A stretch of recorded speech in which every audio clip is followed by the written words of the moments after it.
वाक्य शिकणार आहोत। तर आता पहिला आपण जर पुढचं वाक्य घ्यायचं असलं तर त्याला पहिला आपण शेवटी शब्द असलं पाहिजे। तर त्याच्यासाठी आपण एक एक्झाम्पल घेऊया। लिहू।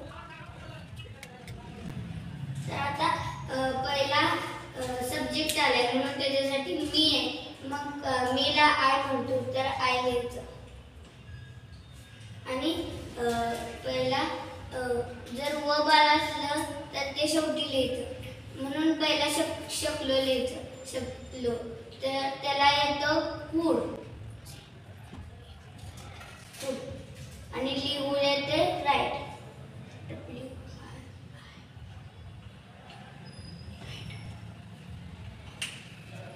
आता मी हिला एक एक्झाम्पल देतो।